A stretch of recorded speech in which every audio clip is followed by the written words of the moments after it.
أعوذ بالله من الشيطان الرجيم. بسم الله الرحمن الرحيم.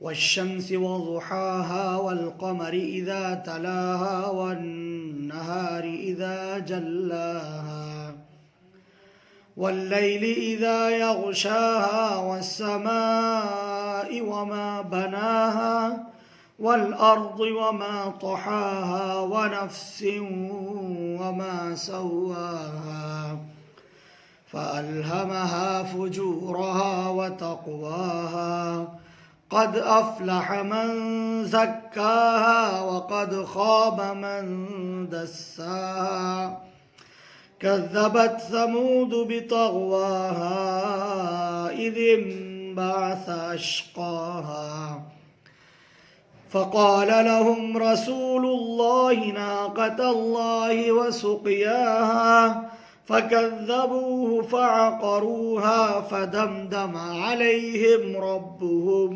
بذنبهم فسواها ولا يخاف عقباها. صدق الله مولانا العظيم. سورۃ الشمس کی 15 آیتیں تلاوت کی گئی ہیں. یہ مکی سورت 15 آیات پر مشتمل ہے، اور جیسا کہ اس سے پہلے بھی یہ بات عرض کی گئی کہ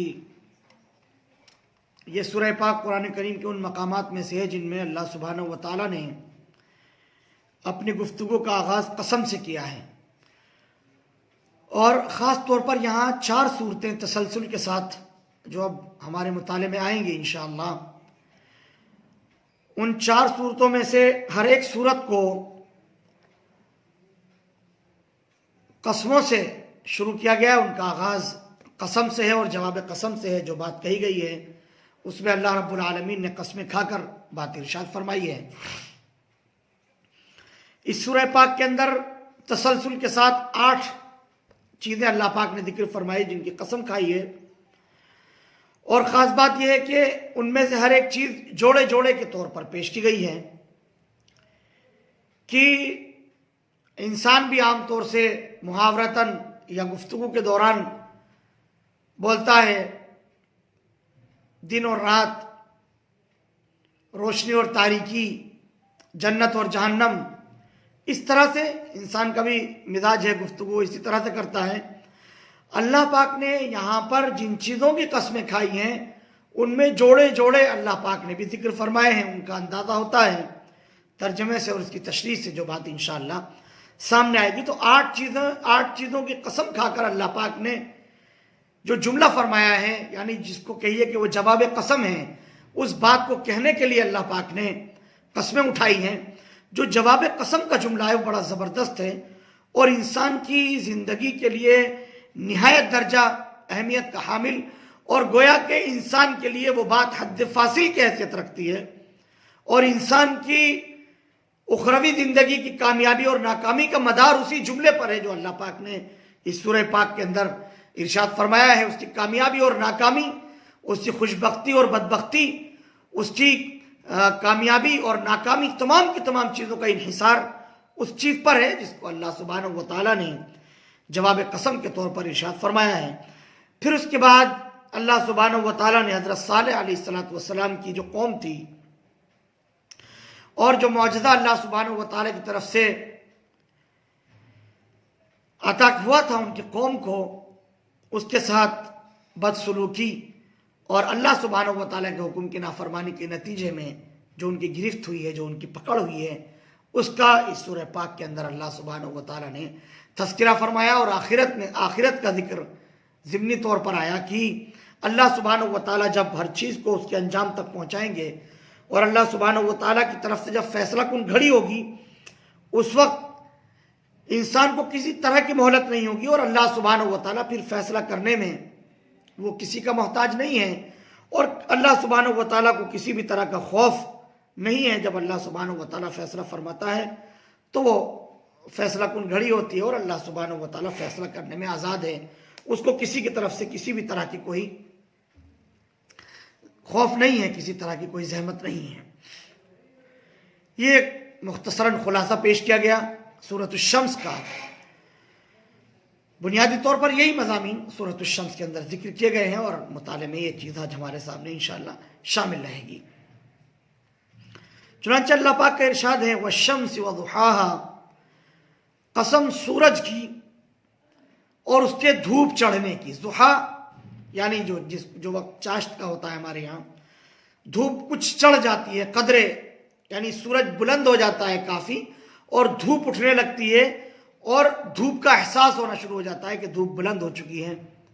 قسم ہے سورج کی اور اس کے دھوپ چڑھ جانے کی۔ والقمر اذا تلا، سورج اور چاند کا ذکر کیا جا رہا ہے۔ والقمر اذا تلاها، اور چاند کی جب وہ آئے سورج کے پیچھے۔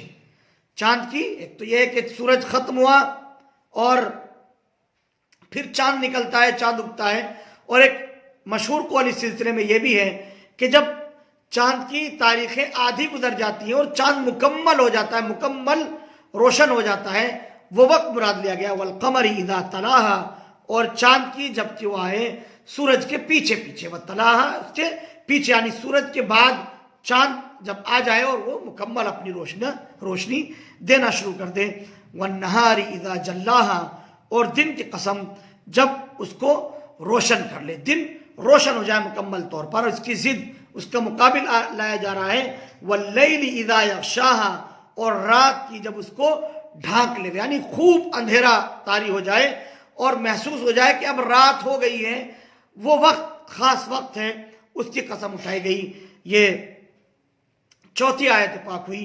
والسماء وما بناها، اور آسمان کی قسم، وما بناها، اور جیسا کہ اس کو بنایا، یعنی آسمان کا ایک خاص اسٹائل اور ایک خاص انداز ہے۔ اللہ سبحانہ و تعالیٰ اس کا صانع ہے، اس کا اصل بنانے والا اللہ ہے۔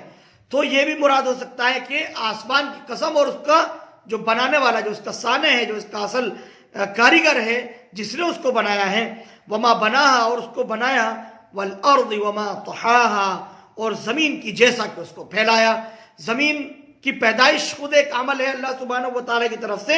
وما طحاها، اور جو اس کو پھیلایا، کیسا زبردست انداز سے اس کو مسطح رکھا ہے، کہیں اس پر پہاڑ رکھے ہیں، کہیں اس پر چشمے رکھے ہیں، کہیں اس پر دریا رکھے ہیں، کہیں اس پر پہاڑ پودے رکھے ہیں، کہیں اس پر اوپر کھیت کھلیان رکھے ہیں۔ وما طحاها، اس کو مسطح بھی کیا ہے اللہ سبحانہ و تعالیٰ نے، جہاں تک چاہا ہے سطح زمین کو اللہ سبحانہ و تعالیٰ نے مسطح فرمایا۔ والارض وما طحاها، اور زمین اور جیسا کہ اس کو پھیلایا، یعنی زمین کی طرف بھی غور و فکر کرے انسان، اور وہ جو پھیلانے والا ہے، جو اس کا خالق، جو اس کا مالک ہے، کس انداز سے، کس ترتیب سے اس کو اس نے پھیلا دیا، اس پر بھی غور و فکر کریں۔ وَنَفْسٍ وَمَا سَوَّاهَا، ونفس کہتے ہیں جان کو، جی کو، نفس کو۔ وَنَفْسٍ وَمَا سَوَّاهَا، اور جی کی قسم، وَمَا سَوَّاهَا، اور جیسا کہ اس کو ٹھیک ٹھاک بنایا ہے۔ اللہ سبحانہ و تعالیٰ نے انسان کو پیدا کیا، اس کو بنایا، اور بنانے کے بعد اس کو خوبصورت شبیہ عطا فرمائی۔ جہاں بال ہونے چاہیے وہاں بال عطا کیے، ناک عطا کی، کان عطا کیے، چہرہ عطا کیا، دانت عطا کی، خوبصورت شکل و شباہت اللہ سبحانہ و تعالیٰ نے انسان کو عطا کی۔ اسی کی طرف اشارہ ہے وما سواہا، جیسا کہ اس کو ٹھیک ٹھیک اللہ رب العالمین نے بنا دیا ہے۔ پھر اس جی کو بنانے کے بعد، اس نفس کو بنانے کے بعد، اس نفس کے ساتھ بھی خاص معاملہ اللہ پاک نے فرمایا۔ 8ویں آیت پاک کے اندر اس کا ذکر کیا، فَأَلْهَمَهَا فُجُورَهَا وَتَقْوَاهَا، اس انسان کو، اس جی کو بتا دیا کہ فسق و فجور کیا ہے، نافرمانیاں کیا ہیں، وَتَقْوَاهَا، اور بچ کر کے چلنے کی راہ کیا ہے وہ بھی بتا دی۔ دونوں راہیں اللہ پاک نے انسان کو سجائی۔ اس کی روح کو، اس کی نفس کو اللہ پاک نے واضح کر دیا کہ یہ چیزیں فسق و فجور میں مبتلا کرنے والی ہیں، نافرمانی کی راہیں ہیں، اور یہ چیزیں تقوی اور اللہ سبحانہ و تعالیٰ سے ڈر کر زندگی گزارنے والی ہے۔ دونوں کو اللہ سبحانہ و تعالیٰ نے واضح طور پر، واضح انداز میں بتا دیا۔ انسان کو الہام کیا اللہ سبحانہ و تعالیٰ نے کہ وہ خود بخود اب دونوں راہوں میں سے جس کو چاہے وہ انتخاب کرے، جس کا، اور جس کو چاہے چن لے۔ اس سے تقدیر کے مسئلے کے اوپر بھی روشنی پڑتی ہے کہ اللہ سبحانہ و تعالیٰ نے انسان کا مقدر لکھ رکھا ہے، لیکن ساتھ ہی ساتھ اس کو اختیار بھی دیا کہ وہ نیکی اور بدی دونوں میں سے جس کو چاہے چن سکتا ہے۔ نیکی کی راہ کو چنے گا سعید ہوگا، بدی کی راہ کو چنے گا شقی ہوگا، بدبخت ہوگا۔ جس کو چاہے وہ چن لے، وہ خود مختار ہے، وہ اپنے لیے راہوں کا انتخاب کر سکتا ہے۔ فَأَلْهَمَهَا فُجُورَهَا وَتَقْوَاهَا، اللہ پاک نے اس کو سمجھا دی ہیں اور سجھا دی ہیں فجور اور نافرمانی کی راستے، وَتَقْوَاهَا، اور جو بچ کر کے چلنے کا راستہ ہے، جو تقوی کی زندگی ہو سکتی ہے، وہ تقوی کی راہ اور تقوی کی زندگی جینے کا ڈھنگ اور طریقہ بھی اللہ سبحانہ و تعالیٰ نے اس کو الہام فرما دیا۔ اس طرح سے جی جان کے ساتھ اللہ سبحانہ و تعالیٰ نے اس کی خیر اور اس کے شر کی راہوں کو ہموار کیا اور بتا دیا۔ اب ان 8 آیات کے بعد اگلی آیت کے اندر اللہ سبحانہ و تعالیٰ نے جملہ فرمایا۔ آیت 2 آیتیں ہیں کہ جو جواب قسم کے طور پر ہیں۔ قد افلح من زکاہا وقد خواب من دساہا، حد فاصل ذکر کی، تحقیق کہ کامیاب ہو گیا وہ جس نے اپنے آپ کو سنوار لیا، اور نامراد ہوا وہ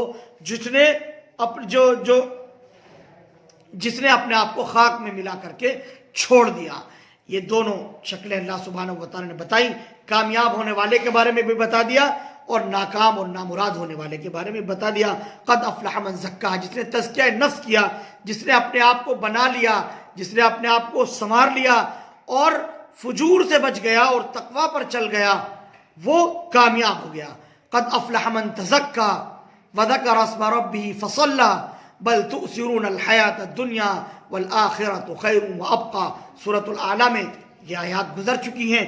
وہاں پر بھی تزکیہ نفس کو بڑی اہمیت دی گئی کہ جس نے تزکیہ نفس کر لیا، جس نے اپنے آپ کو فسق و فجور سے بچا لیا، جس نے اپنے لیے خیر کی راہ کا انتخاب کر لیا، جس نے شر سے اپنے آپ کو محفوظ کر لیا، اس کے بارے میں فرمایا اللہ سبحانہ و تعالیٰ نے قد افلح، وہ تو کامیاب ہوگا۔ کامیابی اسی کا مقدر ہو سکتی ہے جس نے اپنا تزکیہ نفس کیا۔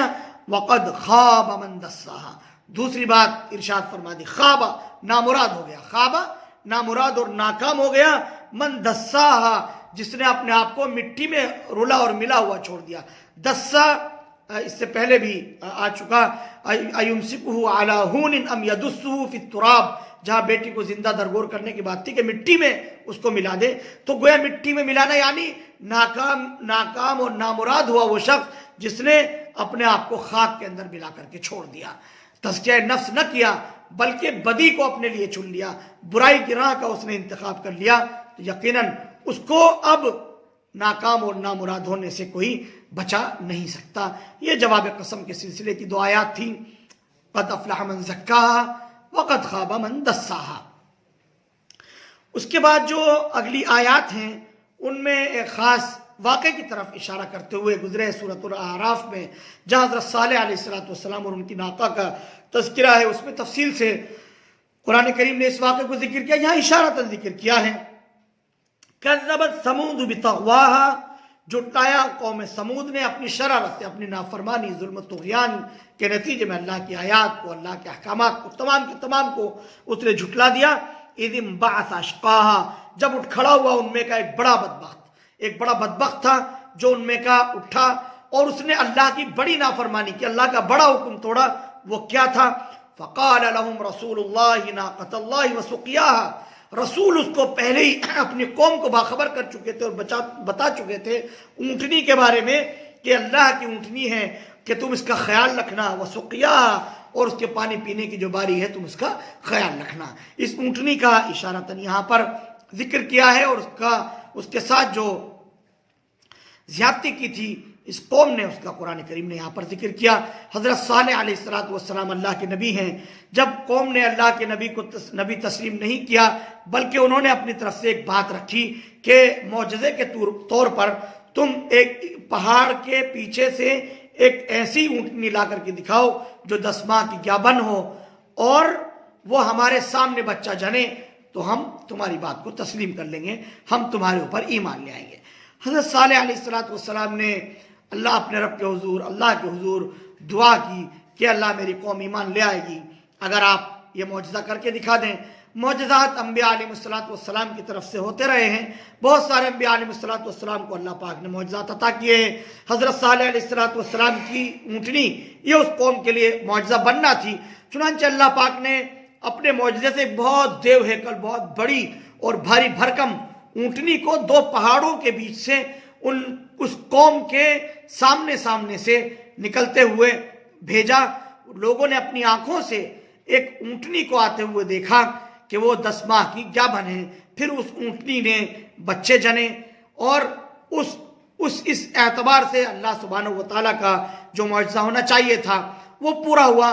چنانچہ اس قوم کا جو سردار تھا اس نے اور مزید کچھ لوگوں نے اسلام قبول کیا اور وہ تائب ہوئے. حضرت صالح علیہ السلام کو انہوں نے نبی تسلیم کر لیا, مان لیا. لیکن ایک بڑی تعداد تھی جس نے اس کو تسلیم نہیں کیا, نہیں مانا, اور معجزے کی بھی انہوں نے تکذیب کر دی, معجزے کو بھی جھٹلا دیا. یہ جو اونٹنی تھی دراصل یہ چونکہ بہت دیوہکل تھی, بڑا جسم و جثہ تھا اس کا, یہ اللہ سبحانہ و تعالیٰ کی طرف سے خصوصیت کے ساتھ معجزے کے طور پر بھیجی گئی تھی. حضرت صالح علیہ السلام نے فرما دیا تھا کہ خیال رکھنا کہ یہ اونٹنی اللہ کی اونٹنی ہے, ناقۃ اللہ ہے یہ, یعنی اس کا اعزاز بڑھانا مقصد تھا. چونکہ معجزے کے طور پر بھیجی گئی تھی اس لیے اس کو ناقۃ اللہ کہا ہے کہ اللہ کی خاص مخلوق ہے, اور یہ تمہاری اونٹنیوں سے جو ہے وہ قدر مختلف بھی ہے کہ, اور یہ جو جانوروں کے گابھن ہونے کا جو خاص سلسلہ ہے اس کے ذریعے سے گابھن نہیں ہوئی ہے, بلکہ اللہ کی طرف سے اسی صورت کے اندر یہ تمہارے درمیان آ گئی ہے. اس کا خیال رکھنا یہ جہاں چاہے چرے, جہاں سے چاہے پانی پیے. لیکن چونکہ یہ تھوڑا الگ تھی اور مختلف تھی اس لیے پانی زیادہ پیا کرتی تھی, تو حضرت صالح علیہ السلام نے فرما دیا تھا کہ اس اونٹنی پینے کی باری اس طور پر طے کر دی جائے کہ تمہارے جانور ایک دن پانی پی لیا کریں اور ایک دن یہ پانی پی لیا کرے, یہ اونٹنی پانی پی لیا کرے. چونکہ ایک دن میں اتنا پانی پیتی تھی جتنا سارے جانور پانی پیا کرتے تھے. تو اس طرح سے طے ہو گیا, اس کی باری مقرر ہو گئی. لیکن بعض شریر قسم کے لوگوں نے اس پر بھی بس نہ کیا, بلکہ وہ اس اونٹنی کے در پہ ہو گئے. قرآن کریم نے واضح کیا ہے فقال لهم رسول اللہ ناقۃ اللہ وسقیاها, رسول نے, ہمارے پیغمبر نے ان کو بتا دیا تھا کہ اللہ کی اونٹنی ہے, اس کا خیال رکھنا, وسقیاها, اور پانی پینے کی جو اس کی باری ہے اس باری کا تم خیال رکھنا. یہ بات ان کو بتا دی گئی تھی, ان پر واضح کر دیا گیا تھا, لیکن انہوں نے نافرمانی کی. فَكَذَّبُوهُ فَعَقَرُوهَا, پھر انہوں نے جھٹلا دیا اور اس کے پونچے کاٹ دیے. جو اس کے نچلا حصہ تھا پیروں کا اس کو انہوں نے جو ہے وہ کاٹ ڈالا, جس کی وجہ سے وہ شہید ہوئی اور وہ اونٹنی مر گئی. فَدَمْدَمَ عَلَيْهِمْ رَبُّهُمْ بِذَنبِهِمْ فَسَوَّاهَا, پھر الٹ مارا ان پر ان کے رب نے, ان پر عذاب ان کے گناہوں کے سبب, جو انہوں نے گناہ کیے تھے ان کے سبب میں, پھر ان فَسَوَّاهَا, اور پھر ان کو برابر کر دیا. اللہ سبحانہ و تعالیٰ آخرت میں ایک عذاب دیں گے, وہ آخرت کا عذاب ہے. اسی طرح سے دنیا میں بھی اللہ سبحانہ و تعالیٰ اسی عذاب کی قسطوں میں سے کوئی قسط بھیج دیتے ہیں. چنانچہ قوم سمود تھی, اس کو ہلاک کیا گیا, اللہ پاک نے اس کو ہلاک کیا. زبردست طریقے سے اللہ سبحانہ و تعالیٰ نے ان کو الٹ ڈالا اور پھر ان کے اوپر اللہ کا عذاب نازل ہوا الٹنے کی صورت میں, اور ان کے گناہوں کی وجہ سے, گناہوں کے سبب جو وہ کیا کرتے تھے. فَسَوَّاهَا, پھر ان کو اللہ سبحانہ و تعالیٰ نے برابر کر دیا. وَلَا يَخَافُ عُقْبَاهَا, اور بے شک اللہ سبحانہ و تعالیٰ کسی کے پیچھے کرنے سے ڈرتا نہیں ہے. اللہ سبحانہ و تعالیٰ کو اس بات کا خوف نہیں ہے جیسا کہ انسانوں کو ہوا کرتا ہے کہ اگر وہ کسی کو سزا دیں تو اسے خوف رہتا ہے کہ اس کی قوم کے لوگ, اس کے گھر کے لوگ مجھ سے بدلہ نہ لے لیں. کوئی کسی کو قتل کر دے تو لوگ سمجھتے ہیں کہ میں قتل کر دوں گا تو اس کے گھر والے میرے پیچھے پڑ جائیں گے, اس کے فالوورز, اس کے ماننے والے جو ہے میری جان کے در پہ ہو جائیں گے. اس طرح کا خدشہ اور خطرہ انسان کو ہوا کرتا ہے. وَلَا يَخَافُ عُقْبَاهَا, اللہ سبحانہ و تعالیٰ کسی کو انجام تک پہنچانے سے ڈرتا نہیں ہے. اللہ سبحانہ و تعالیٰ اگر کسی کا پیچھا کرنا چاہے تو وہ کسی کا اسے خوف نہیں ہے. وہ مالک الملک ہے, جو ہے وہ پوری کائنات کے اندر اس کا نظام چلتا ہے, اس کا حکم چلتا ہے, اس کی حکومت چلتی ہے. اس کو کسی کا بھی کسی بھی طرح کا کوئی خوف, کسی طرح کی کوئی دہشت نہیں ہے. وہ جس طرح سے چاہے اپنی مملکت کے اندر فیصلے کرتا ہے, اس کی حکمرانی ہے, اس کی بادشاہت ہے. وَلَا يَخَافُ عُقْبَاهَا, یہ 15ویں آیت ہے کہ اللہ سبحانہ و تعالیٰ کسی کے پیچھا کرنے سے ڈرتا نہیں ہے, اس کو کسی کا خوف نہیں ہے. اب ان کو عذاب کے اندر مبتلا کیا, آخرت میں اللہ سبحانہ و تعالیٰ نے ان کے لیے جو عذاب تیار کر رکھا ہے وہ عذاب ان کا مقدر بن کر رہے گا, وہ عذاب ان کو مل کر کے رہے گا. اس اعتبار سے یہ مکمل سورہ پاک انسان کے وجود کے لیے اور خاص طور پر اس کی دنیاوی زندگی کو کامیاب اور بامراد ہونے کے لیے بہترین سبق رکھتی ہے کہ انسان کو کوشش کرنی چاہیے کہ وہ اس دنیاوی زندگی میں رہتے رہتے اپنی اصلاح کرے. اگر وہ اس وقت کو چوک گیا, اگر اس نے اصلاح نہ کی, تزکیہ نفس نہ کیا, تو پھر یقیناً وہ مفلحون میں سے نہیں ہیں، کامیاب ہونے والوں میں سے نہیں ہیں، بلکہ وہ خائب و خاسر ہونے والے لوگوں میں ہوگا اور ناکام و نامراد ہونے والے میں ہوگا۔ دونوں راہیں اللہ سبحانہ و تعالیٰ نے بتا دی ہیں، اور اچھی اور بھلی دونوں راہوں کا اللہ سبحانہ و تعالیٰ نے الہام کر دیا ہے۔ اب انسان کو چاہیے کہ وہ کوشش کرتے کرتے اپنی بساط بھر کوشش کرے اور اپنے لیے راہ ہدایت کا انتخاب کرے، اور جو فلاح و کامیابی کی راہ ہے اس کو چنیں، تو یقیناً دنیا میں بھی کامیاب ہے اور آخرت میں بھی کامیاب ہے۔ ربنا لا تزغ قلوبنا بعد إذ هديتنا وهب لنا من لدنك رحمة إنك أنت الوهاب آمين يا رب العالمين وآخر دعوانا أن الحمد لله رب العالمين. Thank you for watching Mufti Ashik Phulati.